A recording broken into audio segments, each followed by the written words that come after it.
काफ़ी तफसील में चीफ सेक्रेटरी साहब ने इस पे रोशनी डाली और इस प्रोग्राम पे भी, और गवर्नमेंट के क्या इनिशिएटिव्स हो सकते हैं हमारे एलजी साहब की सदारत में जो लिए जा रहे हैं, और ताकि वुमेन एम्पावरमेंट को जो है उस ख्वाब को अपने लॉजिकल कंक्लूजन तक और उस ऑब्जेक्टिव को अचीव किया जा सके।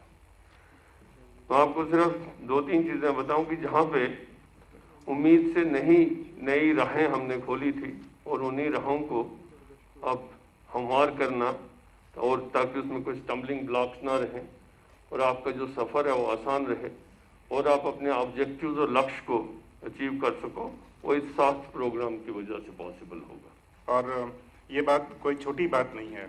मैं इस संदर्भ में ये भी बताना चाहूँगा कि पिछले साल हम लोगों ने बैक टू विलेज में एक लक्ष्य रखा था कि हम लोग हर एक पंचायत में कम से कम 2 ऐसे लोग जिनके पास कोई रोजगार नहीं, उनको रोजगार देंगे। तो हम लोग के पास दिमाग में था कि हम लोग 8-9 हज़ार लोगों को दे पाएंगे। हम लोग 20,000 क्रॉस कर चुके हैं। तो मैं इसलिए बोलना चाहता हूँ कि अभी जो बैंकिंग व्यवस्था है यहाँ पे जम्मू कश्मीर में, वो पुरानी व्यवस्था की तरह। और मुझे लगता है कि ये आज जिस कार्यक्रम का आगाज हो रहा है, ये आने वाले दिनों में मील का पत्थर साबित होगा। खास तौर से हमारी बहनों की ज़िंदगी के बदलाव में इसकी जो भूमिका आने वाले दिनों में होने वाली है, उसका जीता जागता नमूना आपने अभी देखा है। मैं उम्मीद करता हूँ कि इससे ज़्यादा बड़ा परिणाम आने वाले दिनों में दिखेगा। कोशिश जरा सी की जो दुआओं के साथ साथ जलने लगे चिराग हवाओं के साथ साथ, ये एक ऐसी कोशिश है कि मुझे लगता है कि आने वाले दिनों में अनेक इस तरह के चिराग जलाएंगे। मुझे याद है 29 जून को इसी सभागार में विमेन एंटरप्रेन्योर्स के कार्यक्रम में हौसला का आगाज हुआ था, और आज उम्मीद के साथ ग्रामीण अंचलों की उद्यमी महिलाओं के बिजनेस के स्केल को नई ऊंचाई देने के लिए उस दिशा में एक नई शुरुआत हुई।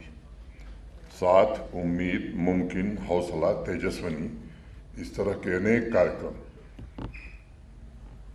प्रारंभ हुए हैं, और इसका एक बड़ा मकसद है।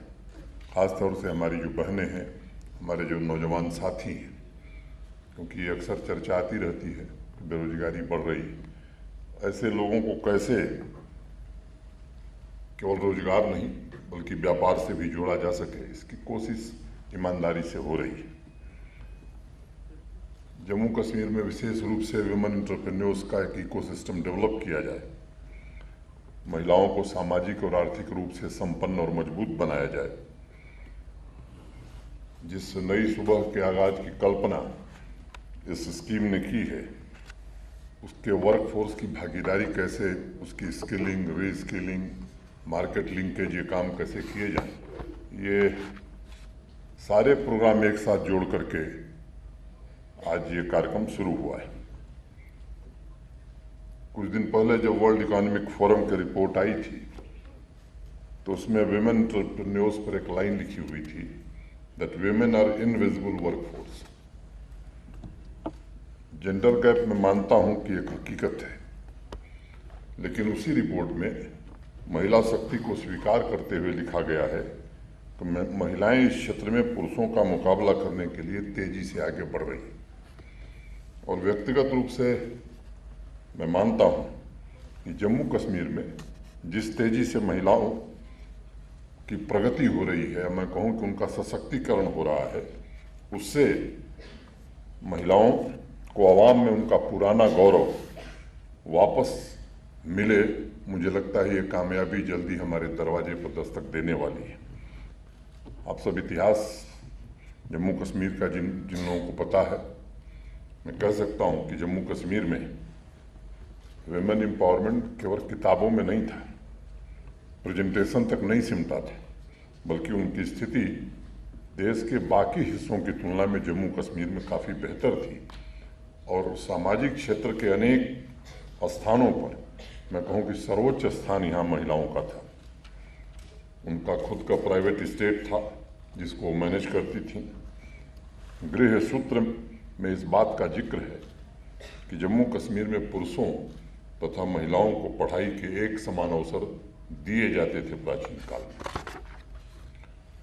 अगर 10वीं शताब्दी की मैं बात करूं तो बेलना ने अपनी किताब में लिखा है कि कश्मीर में लगभग हर महिला पढ़ी लिखी है और फर्राटेदार संस्कृत बोल सकती है। 10वीं शताब्दी की बात है।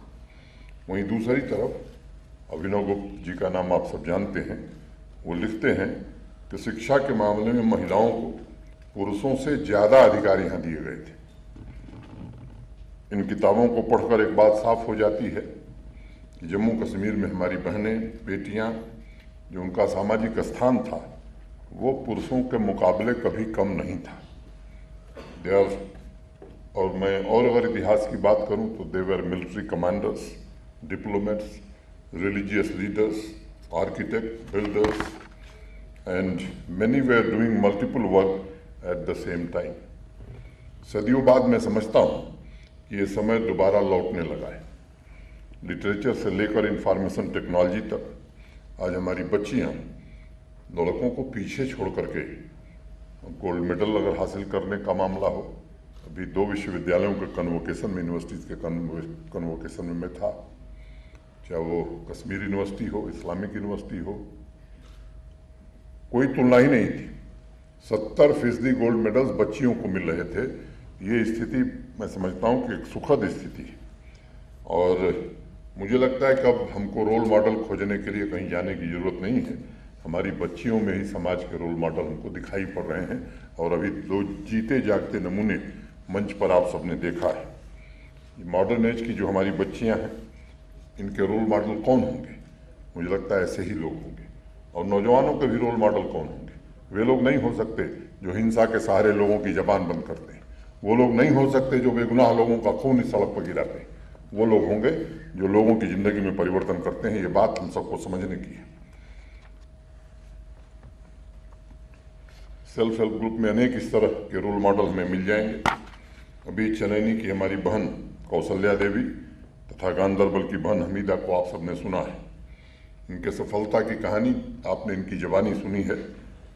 अनंतनाग की एक बहन का मैं जिक्र करूंगा, रूबी बानो, पुलवामा के रूही, रंजीतपुर की पम्मी, ऐसी हजारों बहनें हमारी हैं जो वर्तमान पीढ़ी के लिए रोल मॉडल हैं और मुझे लगता है कि समाज को ऐसे लोगों का अनुकरण करने की आवश्यकता है। And they represent power of women. They have nurtured right business attitude and mobilised a force for change within the community that is ensuring economic security and prosperity for others. What is absolutely clear right now is that a specifically tailored platform can be a major contributor to the socio-economic upliftment of women in rural and semi-urban areas, which is transforming itself as an economic unit. If you want to be an inventor or innovator, this is your real time. Doctor Harish ने अपने presentation में बताया कि 48,000 से ज़्यादा self help group अभी जम्मू कश्मीर में चल रहे हैं। मेहता जी ने उसी में जोड़ा कि 11,000 नए सेल्फ हेल्प ग्रुप हमें इस साल बनाने हैं। 4 लाख से ज़्यादा महिलाएं जुड़ी हैं और 1 लाख इस साल और जुड़ेंगी, ये कोशिश हो रही है।